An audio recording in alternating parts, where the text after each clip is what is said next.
Hi, everyone. Thank you so much for joining us today.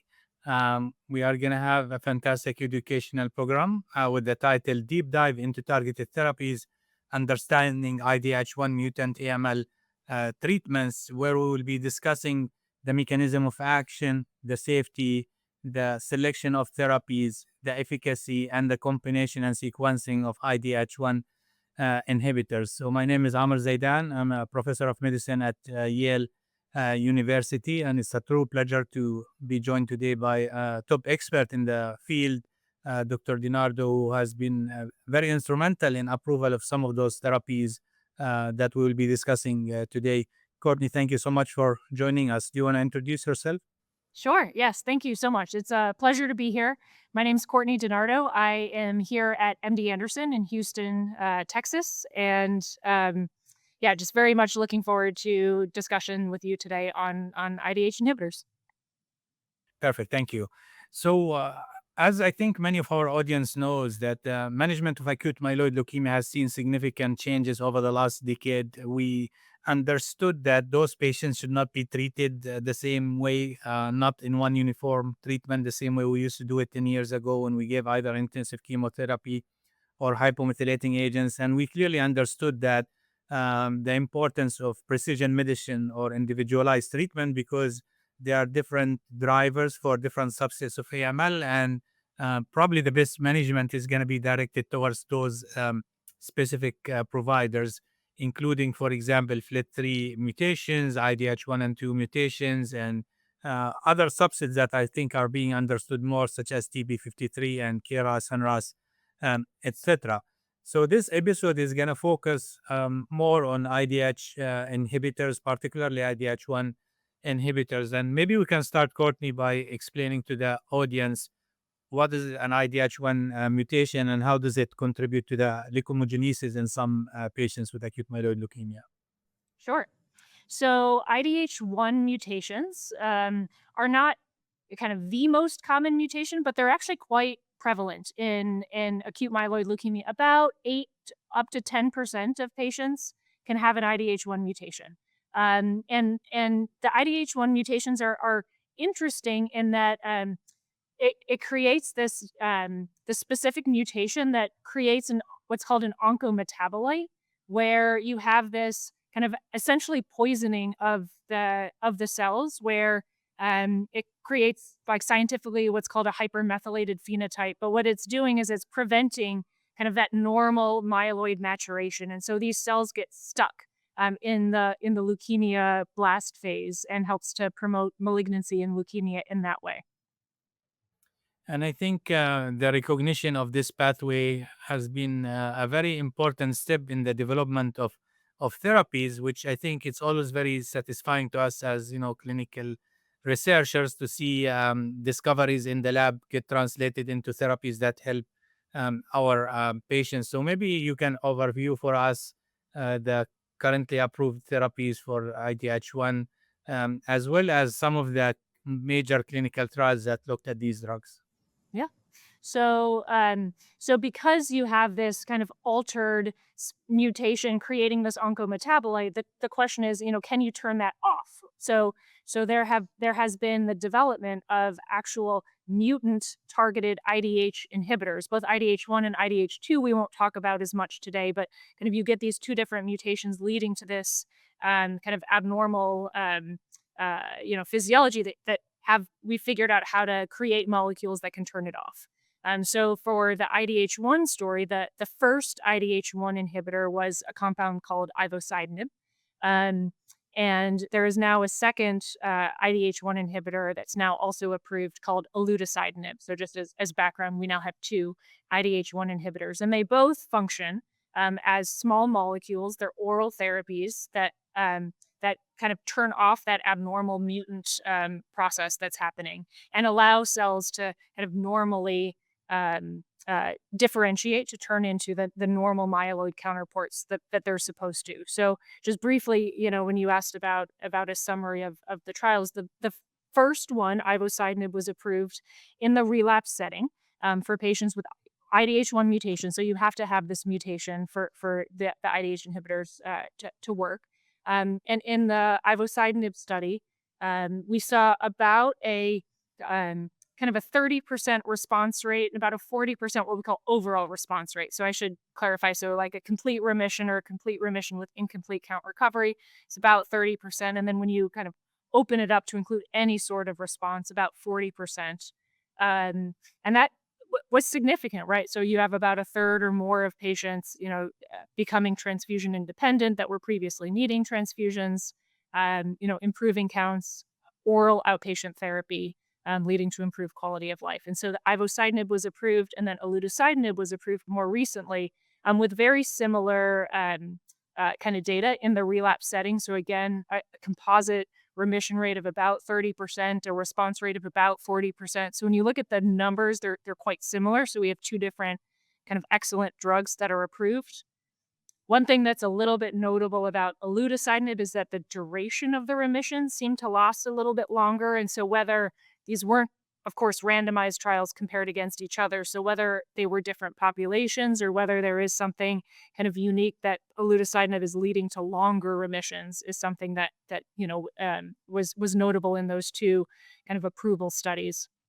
And then the third study I want to mention, the last one I want to mention, is the Agile study. So that's where we've taken the IDH inhibitors, which work well as a single agent in the relapse setting, um, and kind of the concept, of course, is to try to move it to the front line where we're giving it in combinations for effective frontline therapy. And so the Agile study looked at kind of a standard treatment azacitidine with the IDH1 inhibitor ivosidenib, and in the setting for older patients not fit for intensive chemotherapy, getting aza-ivo, we saw composite remissions of over 50%, with an overall survival in a randomized fashion, like an overall survival of over 2 years, so 29 months, which is pretty remarkable for that older unfit AML population. So those are kind of the three, I think, most impactful trials leading to kind of approved settings to be using the IDH1 inhibitors. Yeah, and I think this kind of exemplifies the typical paradigm of development in oncology, where we start with single agent in the refractory lab setting, and once we have an effective and safe drug, we go to the front line and in combinations. And as you mentioned, there are also ongoing trials, of course, with triplets and with intensive chemotherapy, and it's very satisfying to kind of see. I think that the increased number of trials that are looking at these agents. Like you, I struggle to kind of completely differentiate between the two drugs. We had, I think, a very interesting discussion with Dr. Wang as well about some of that and how do we choose between these two agents. And I always, people think a lot about CML as a paradigm for the development of multiple good agents for to treat the same disease, and how do you sequence between them, and how do you uh, follow them. Just for the audience, are there, like, do you check for specific mutations based on which you would use these drugs, or how do you think about sequencing them in your practice? So there's no specific kind of mutation or co-mutation that I'm aware of that would make me want to use ivosidenib over olutasidenib or vice versa. For me, it's more of a side effect profile. Would be the easiest way to discriminate. So, for instance, ivosidenib does have a QTC signal, and so you have to be monitoring EKGs. So if I had a patient that is on multiple different QT prolonging agents and has, or maybe a family history or a personal history of, a cardiomyopathy or a QTC abnormality, that would be something to maybe make me opt more for olutasidenib. Whereas olutasidenib has a AE side effect profile of transaminitis, and so which ivosidenib doesn't. So if I have a patient who maybe at baseline has a mild transaminitis or is on other things leading to a transaminitis, that might be kind of one reason I would choose one over the other. Um, the the only other thing I would say in terms of selecting one versus the other is there's good I think there's good data on olutasidenib in the post venetoclax setting, and ivosidenib just doesn't have that peer reviewed data that I'm aware of. And so when you're in the olutasidenib study of the single agent in the relapse setting, there was still for me, rather surprising, like 50% response rate, like 30% true CR, CRH, and about a 50% response rate in patients that had already failed venetoclax, which tends to be a really challenging population where there aren't as many good responses in the post ven setting. So if I do have a patient that's had a frontline regimen with maybe aza-ven and I'm wanting to use an IDH1 inhibitor as a second line, I might opt for lutetium given that data. Yeah, I think all of these are excellent observations. And, like I think many in the field, I struggle to how biologically kind of explain these kind of trends that have been kind of seen in some of those trials. And of course, we don't have head to head comparisons. But, I think at the end of the day, two good drugs, but like any good effective drug, they do come with some side effects, which you kind of touch on a little bit. But how do you, in your practice, monitor and manage these side effects? Yeah. I mean, the side effects are not, I mean, these are pretty well tolerated oral therapies. So I think the most important thing is to realize that these are things that can have side effects. So you do want to monitor your patient the first month or two when a patient is on a new therapy. Even though it's oral, I don't say, come back and see me in 3 months. You do want to be following labs and being on top of things. Um, for eludocitinib, the transaminitis is something I'm watching for. So I'm, making sure to be monitoring LFTs in addition to, the CBC and the general chemistries. With ivosidenib, it's the QT monitoring. So making sure I'm doing monthly EKGs at the beginning so that if there is a QT signal, I can maybe drop something else they're on that could also be affecting the QT. The main side effect with both of the IDH inhibitors, which is true for the IDH2 inhibitor enasidenib, also is differentiation syndrome.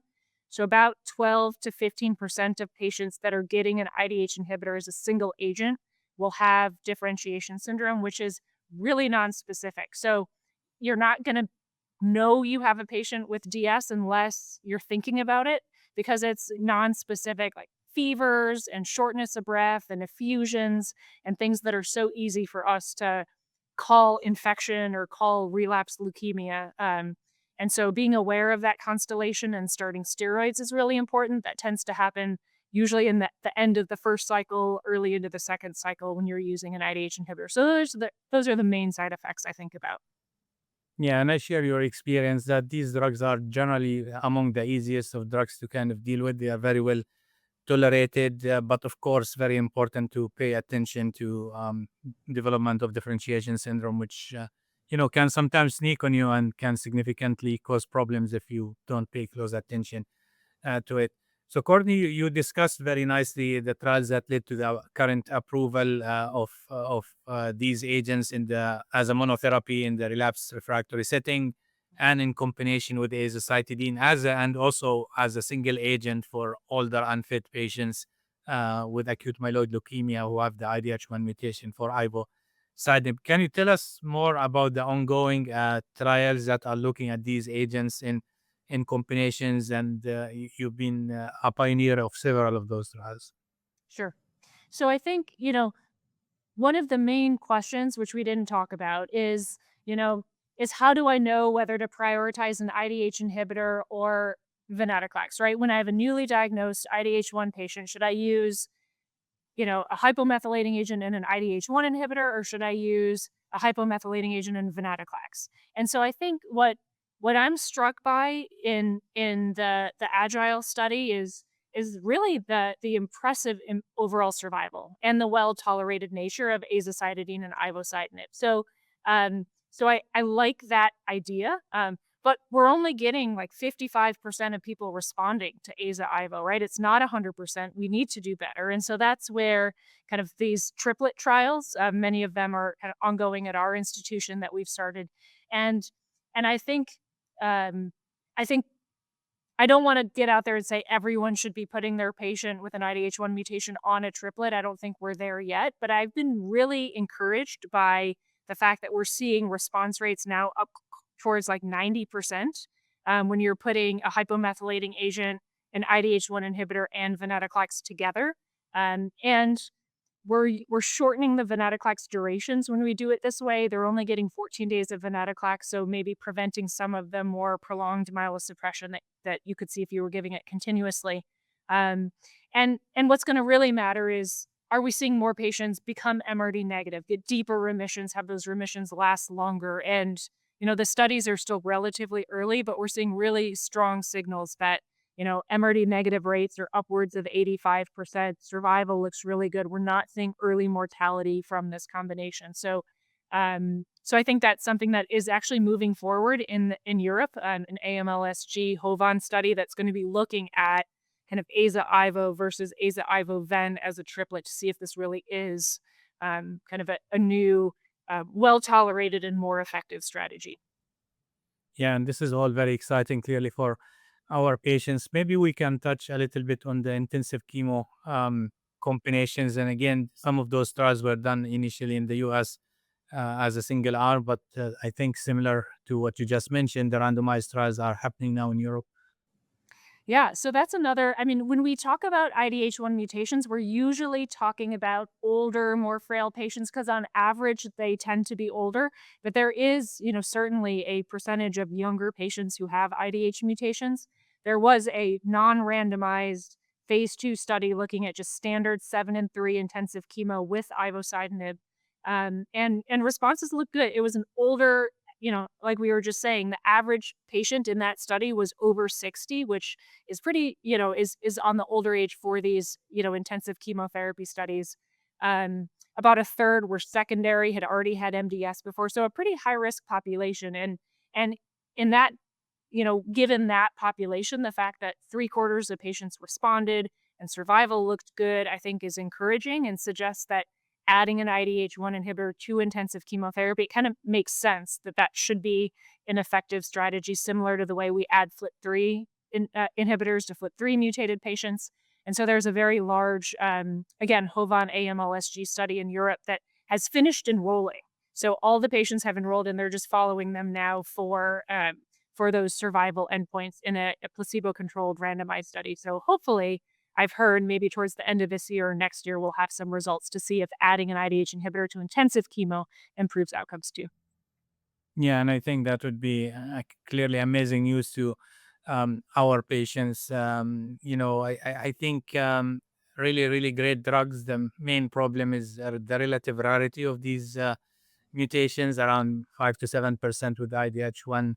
However, when you add them up together with the IDH2 mutation and FLT3 mutations and other, evolving targetable mutations such as NPM1 for min inhibitors, etc., I think most of the patients with AML, like you said, should really be considered for clinical trials these days as we continue, hopefully, to try to improve the outcomes further for our patients. So we are coming to the end of this podcast, but maybe you can give our audience your kind of key take home messages about the evolving landscape of IDH1 mutant acute myeloid leukemia.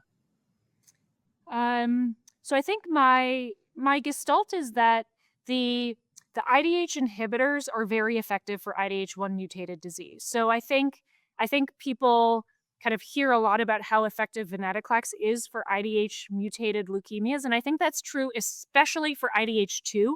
IDH2 mutated patients respond incredibly well to venetoclax based therapy. IDH1 do okay with ven, but I think they do even better with IDH inhibitors. So I think that is maybe the story I would say is that it's a rare mutation, but if you see it, it's important because it might make you want to think, I should be prioritizing a regimen that includes an IDH inhibitor. They're well tolerated and they're effective. And hopefully in the future, we'll be combining them together to make really effective curative strategies. Yeah, and I think it's important to remember, as you mentioned, that these mutations should be checked for not only at diagnosis but also at subsequent time points. Because even if you did not use an IDH1 inhibitor, because people wanted to move quickly with treatment, and the patient got aza-ven or got intensive chemo and subsequently relapse, I think IDH1 inhibitor certainly is a reasonable option at relapse, and these are approved drugs. I think in addition to the trials you mentioned, the role of maintenance, I think, is something that is being kind of explored post transplant, because still many of those patients would relapse post transplant, and I think there is increasing interest in post transplant strategies. So with that, I'd like to thank you very much for your excellent discussion and thoughts. And I would like to thank our audience for listening. And I would encourage all of our audience to watch the entire video podcast series. Thank you so much and have a good day.